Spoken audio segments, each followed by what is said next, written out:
You know that feeling when someone tells you not to press the big red button? Well, someone pressed it, and now, brace yourselves, the galaxy has a problem named Earth. Long ago, when the stars were still forming tax brackets and interstellar travel was done by committee, the elders of the first spiral convened to do something they rarely did: agree on something. It was a terrifying moment. Beings who normally argued about how many metaphysical dimensions could dance on the tip of a quasar actually came to a unanimous conclusion. Don't wake Earth. That was the rule. Not avoid Earth, or be careful with Earth, or don't let Earth access universal Wi-Fi. No, don't wake Earth. It was chiseled into moonstone, encoded in the gravitational pulse of dying stars, and even tattooed, unironically, on the lower back of a diplomat named Zerv, whose species communicates entirely through interpretive sneezing. And then they left, all of them. They turned off the lights, turned down the volume, and tiptoed out of that entire sector of the galaxy like kids sneaking out of Grandma's house after breaking her sacred urn. No one explained why. They just whispered legends. Whispers about them, about that place, about the ones who watched cartoons and built death rays in the same afternoon. A few billion years passed. Civilizations rose and fell. Empires forgot the old stories. Bureaucracies misfiled the warnings under unverified threats between time-traveling clams and haunted nebulae. Then came the curious, not evil, not malicious, just dangerously curious. Their names were Glornax, Ploob, and Treb. Glornax was the kind of creature who wore 12 pens in his uniform and labeled his own socks left and emotionally left. Ploob thought duct tape was sacred. He once fixed a planetary core instability with 3 spoons and a lie. And Treb was a warrior monk who'd recently lost his religion during an unfortunate incident involving a sentient salad. The 3 of them were part of the Interstellar Preservation Division, a department so useless it once sent a peace delegation to a black hole. Their mission: assess unmonitored sectors for cultural significance and potential merchandise opportunities. They were, quite literally, looking for trinkets to sell at tourist spaceports. But then Glornax's scanner beeped. It beeped with a kind of smug urgency. Something was there. Something big. Coordinates: Sol 3, planet blue. Atmosphere: toxic yet strangely delicious smelling. Local name: Earth. Ploob squinted at the screen. Why does this planet have warning beacons circling it every 30 light-years? Treb shrugged. Maybe it's, decorative. They approached. The planet didn't look dangerous. It looked asleep. Floating, spinning, broadcasting nothing but static and something called radio morning talk shows. And so, like all great disasters, it began with someone saying the 5 most dangerous words in the galaxy. What's the worst that could? And Earth woke up. If one were to blame a single creature for what happened next, it would unquestionably be Ploob. Not because he meant to wake Earth, but because he brought his Omniprobe 9000, a scanning device powered by quantum intuition and, for reasons lost to history, a button labeled "Poke It." What's the worst that could happen? Ploob asked again, just as he poked it, and Earth twitched, a small twitch, barely a shudder, but enough to knock their ship, the mild concern, 10 kilometers sideways into a meteor that looked suspiciously like a frozen ham. The planet let out a low, grinding noise. Did it just growl? Treb whispered, clutching a ceremonial dagger he hadn't used since the great conference buffet brawl of Narg 12. No, Glornax said nervously, staring at the screens. Oh no. What? It logged in. What do you mean it logged in? I mean it just connected to the universal network. It bypassed 14 encryption protocols and hacked into the galactic core registry using... Wait, what is a MySpace? They all stared in horror as their monitors flooded with data. Earth was online and typing. The first message was simple, a universal ping. Hi, followed by, who dis? Then came the memes. So many memes. Some involved cats. Some involved dancing humans covered in cheese dust screaming about something called nachos. One included a graphic diagram of Uranus that Treb has since spent 3 therapy sessions trying to forget. What? What is this madness? Glornak stammered, shielding his eyes from a gif of 2 presidents slap-fighting over a pineapple. It's communicating, Ploob said, half amazed, half horrified. Using humor, primitive, illogical, bizarre, but effective. Worse still, it was responding in real time. Entire civilizations couldn't update their star charts that fast, and this species was sending sassy comeback messages with dancing banana avatars. Treb stood slowly, eyes locked on the flashing console. We have to leave, right now, before it traces us. Oh, you sweet, naive battle hamster, Glornax muttered. It already has. And sure enough, something began to rise from Earth's southern hemisphere. A signal. It wasn't a weapon. It wasn't a threat. It was an invitation. A garbled broadcast in thousands of languages, some of which hadn't existed until 3 seconds ago, all saying one unmistakable thing. Hello, we see you. The mild concern panicked. Not the crew, the ship. Its onboard AI, named Brad, screamed "Nope!" and initiated emergency evasive maneuvers so dramatic the seat cushions retracted into another dimension. As they blasted away at light speed, Earth continued to broadcast. It wasn't chasing. It didn't need to. It was awake, aware, curious, and fully online. Treb, still clutching the dagger, muttered under his breath, "We poked the gods of chaos." And somewhere on Earth, someone uploaded a new video entitled, "First Contact, LOL, Earth just got a friend request." It started with a yawn, not from a person but from the planet itself. A deep, tectonic stretch. Plates shifted, clouds hiccuped. Somewhere in Norway, a moose blinked and said something's not right, in perfect Swedish, before going back to chewing moss. Earth wasn't just awake, it was irritable. Across the globe, humans experienced what historians would later refer to as the Big Click, a moment of collective awareness, like remembering where you left your keys, only to find them inside a blender that's somehow on fire. It didn't happen through TV or satellites or government broadcasts. Though several presidents tried and were promptly ignored, it came through smartphones, toaster ovens, electric toothbrushes, anything with a circuit. They all buzzed, flashed, and delivered the same message. "Hello, who woke me?" At first, people assumed it was a marketing campaign, some kind of new streaming service or smart fridge update. But then the Earth spoke again, and this time, it wasn't cute. "I was dreaming. I was quiet. Why am I connected to the idiot network again?" The idiot network, it turned out, was the universe. And the universe, it had no idea what to do now. Humans, being humans, did what they always do in times of profound crisis. They made jokes. Within minutes, the phrase, "woke Earth," was trending. Memes exploded. Someone remixed the Earth's message into a dubstep track that reached 5 billion views in an hour. Conspiracy theorists claimed it proved the Earth was flat, hollow, or possibly just vibing in 4D. But underneath the chaos, a strange clarity began to settle in.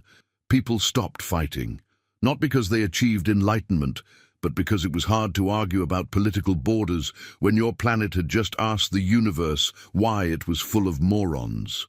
Cities paused. Radios went silent. For a brief, baffling moment, everyone collectively felt something that hadn't been felt in centuries. Suspicion, not of each other, but of everything else. Who were those aliens? What did they want? Why had Earth been asleep in the first place? And most importantly, what else had been hidden? Then, somewhere near the Andean plateau, a hiker found it. An ancient stone console, half buried, covered in moss and warning labels in 17 dialects, most of which were variations of, "Don't touch this unless you're a complete idiot." Naturally, he touched it. The ground trembled. Lights flickered. Somewhere in orbit, 3 satellites sneezed out encrypted files like coughing librarians. The files were written in a language nobody remembered teaching anyone, but everyone understood them. They were logs from something or someone that had locked Earth away. Test subject, Homo sapiens, status, quarantined. Notes, unstable, hypercreative, extremely unpredictable. Containment protocol, induced technological stagnation via planetary sleep. Review date, 8,000 years from now. Silence followed. And then someone, somewhere, shouted the phrase that officially kicked off the modern galactic incident. Are you kidding me? People panicked. People partied. One man tried to marry his microwave because she always believed in me. The Earth vibrated with an emotion scientists couldn't classify, but resembled a mixture of sarcasm and caffeine withdrawal. And above it all, in the stars, a single message from Earth echoed back into the cosmos. Okay, who wants to explain themselves? The galaxy did what any responsible group of interstellar civilizations would do when faced with a waking planet that clearly should have stayed unconscious. It called customer service. To be precise, the Galactic Intermediary and Mediation Bureau, or GIMB, an ancient organization known primarily for losing its own paperwork and sending apology fruit baskets to black holes. The call was routed through 6 wormholes, translated into over 9 trillion languages, and finally arrived at Earth through a slightly dented weather satellite in low orbit over Cleveland. Earth answered, of course, not with a proper diplomat or trained linguist, but with a retired DJ named Cheryl, who happened to be connected to a shortwave radio at the exact wrong moment. Hello, she said, mid-snack. Who dis? The universal translation software glitched. The reply came in stereo, echoing across Earth's stratosphere. This is a diplomatic priority call from the Galactic Intermediary and Mediation Bureau. Are you the designated representative of Planet 442Z Omega, Earth? Cheryl licked her fingers. Sure, why not? And so it began. The first contact, recontact, post-quarantine diplomatic re-engagement with Earth was handled by someone who once got banned from a bowling alley for reckless interpretive dance. The galactic representatives, composed of 6 heads, a cloud of thought gas, and a being that looked suspiciously like a walking toaster, tried to follow protocol. They failed immediately, because Earth, speaking through Cheryl, had questions. What do you mean we were asleep? Who put us there? Why didn't anyone say anything? Also, what in the unholy heck is a Yillik directive? And why does it mention something about containment by distraction through internet cats? The representatives began to sweat, or emit steam, or fracture temporarily. It was hard to tell. One of them, a gelatinous ambassador named Vrelmthuk, tried to explain. You were quarantined for your own protection. You developed advanced technology far too rapidly. You began building death rays out of kitchen appliances. One of your species invented a way to weaponize sarcasm. It was unsafe. Cheryl frowned. You put us in a timeout because we were too awesome? No! Not awesome! Volatile! Unpredictable! Dangerous! There was a long silence. Then Cheryl asked the question that would appear on T-shirts, mugs, and the side of rockets for years to come. And how's that been working out for you? The galaxy stuttered. Because the truth was, badly. Since Earth had gone dormant, innovation had slowed. War had grown efficient, but boring. The last major discovery was a drink that made your stomach feel like a philosophical paradox and tasted like regret. But Earth was insane in the most inconvenient way. Its people strapped fireworks to bicycles, turned boredom into billion-dollar industries, and once declared a war over a sandwich that didn't even exist. Vrelmthuk tried one last desperate diplomatic move. Perhaps we can guide your reintegration with structure, oversight, a curriculum. Cheryl laughed so hard she choked on her soda. You want to teach Earth how to behave? Buddy, we invented chaos. We're so unpredictable, we surprise ourselves. The signal cut out. The galaxy stared. Earth had answered. Earth was back, and Earth wasn't sorry. Somewhere on the fourth moon of Glintar 9, a council of immortal beings gathered to scream quietly. They weren't used to panicking. Most of them had evolved past vocal cords or bodies or anything that could technically be labeled as screamable. But still, they managed. A being made entirely of translucent cubes vibrated nervously. They spoke. Earth spoke. "Do you understand what that means?"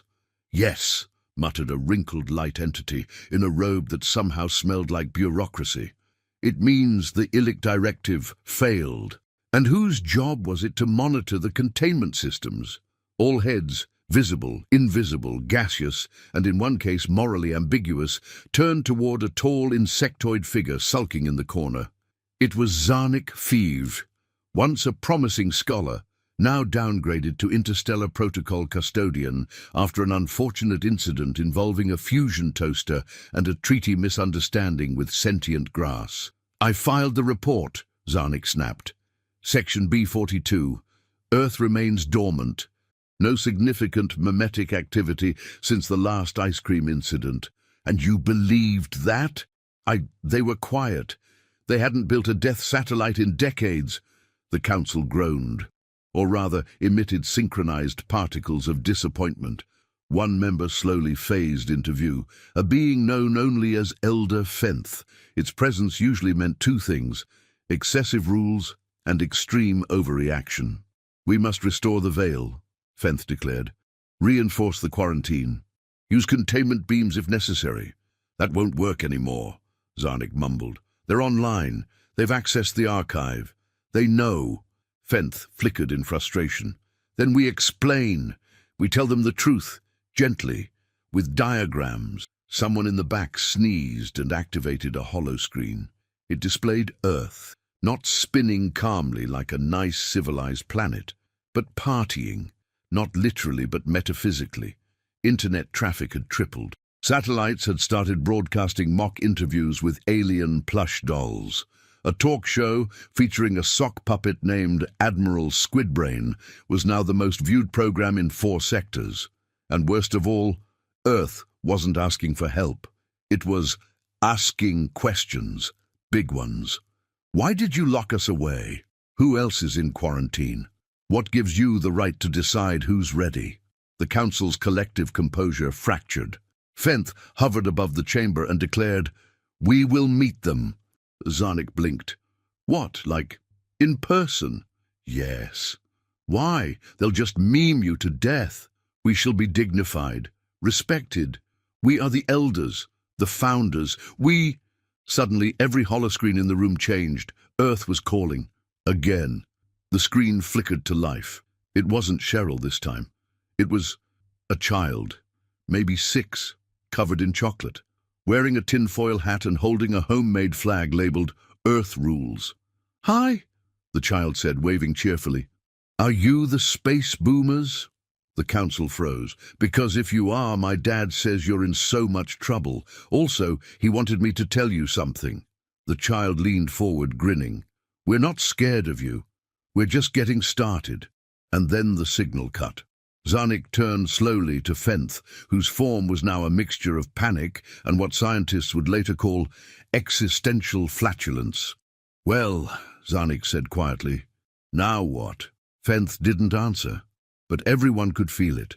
Earth wasn't coming back quietly. Earth was wide awake. The universe wasn't ready for a scandal, which is unfortunate because Earth had just become one.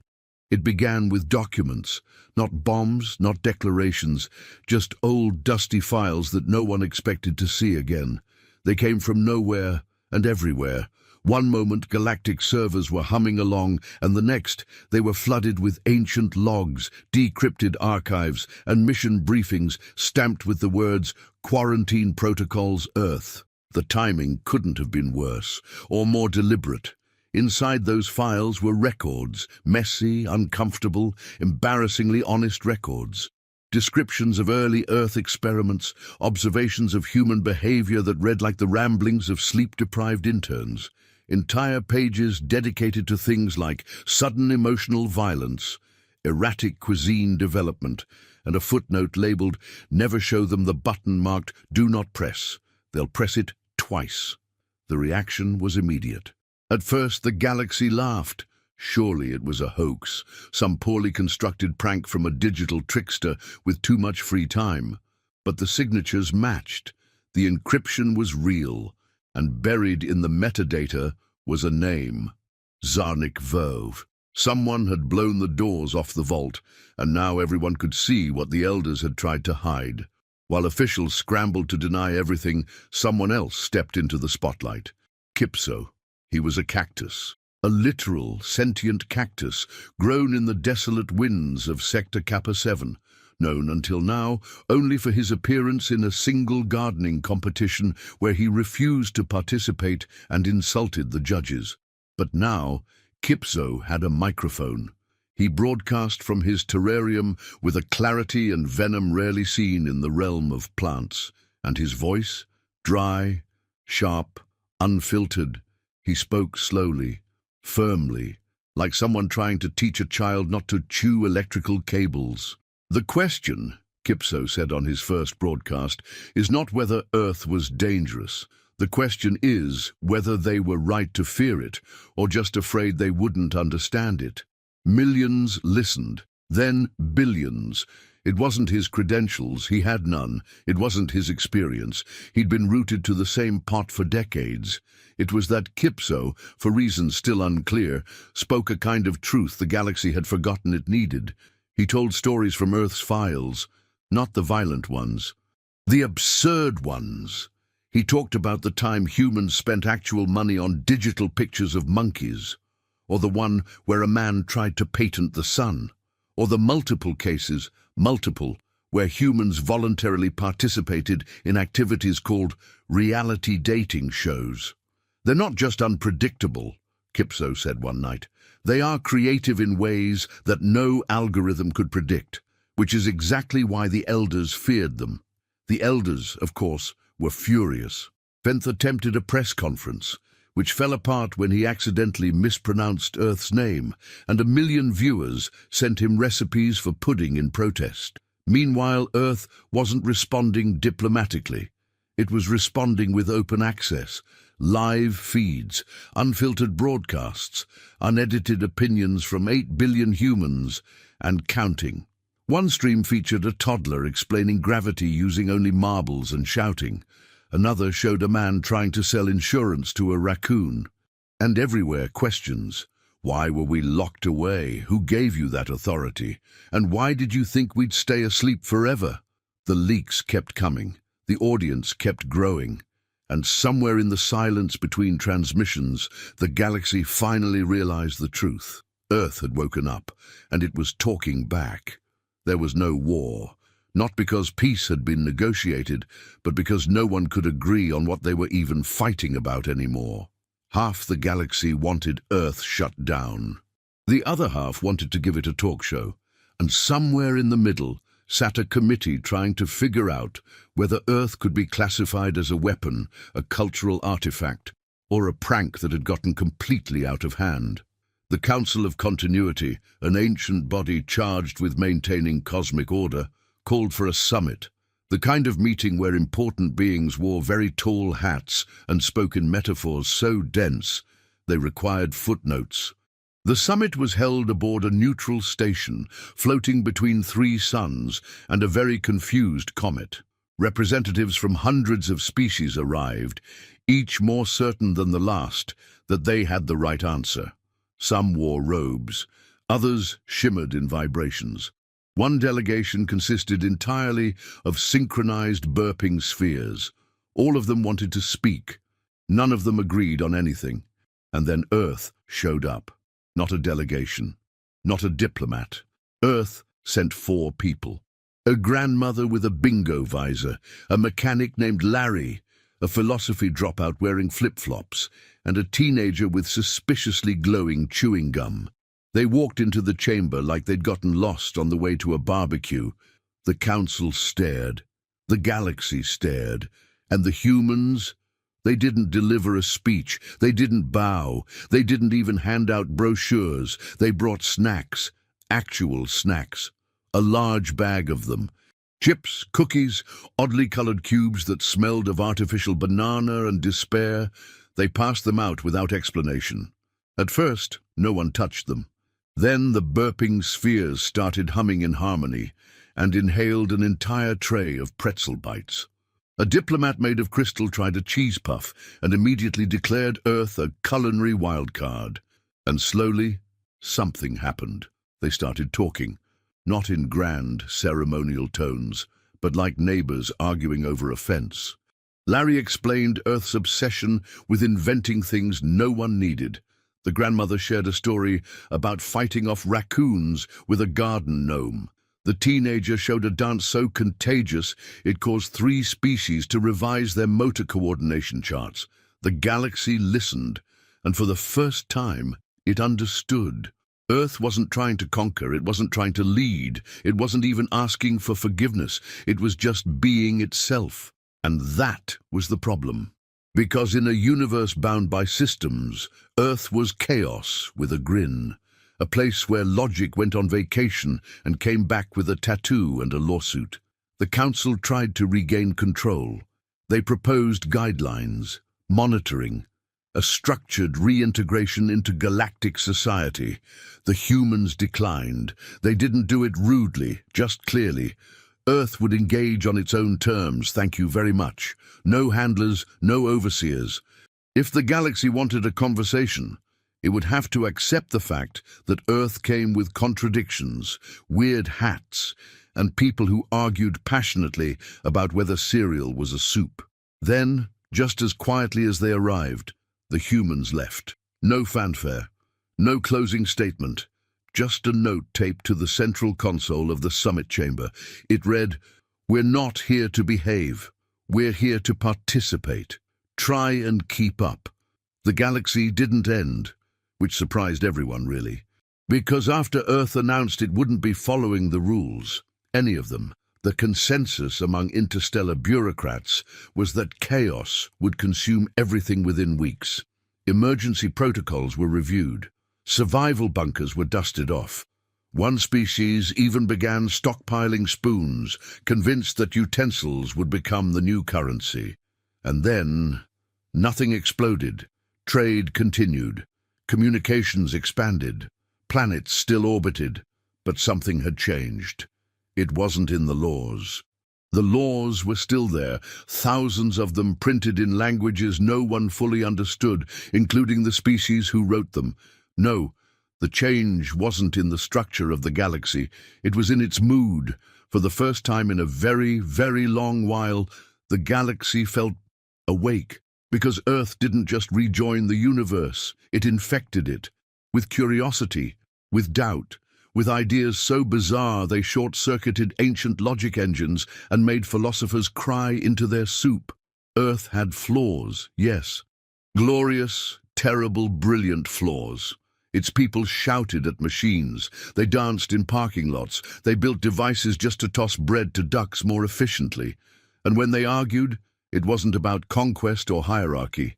It was about which movie trilogy had the real canon. The elders watched, horrified, not because Earth was a threat, but because Earth was catching on. Civilizations that had spent millennia in order and tradition suddenly questioned why their chairs were shaped like triangles. Academies revised their curricula to include a unit called Advanced Improvisation and Mild Panic Management. And across the void, a generation of beings who had never laughed at nonsense began to do exactly that.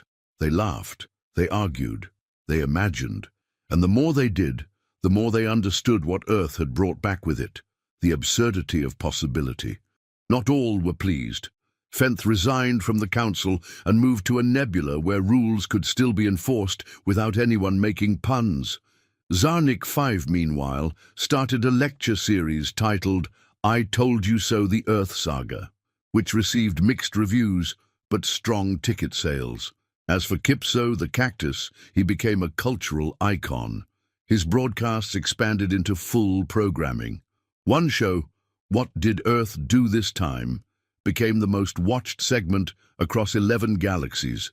He never moved from his pot, but he smiled more, or at least leaned.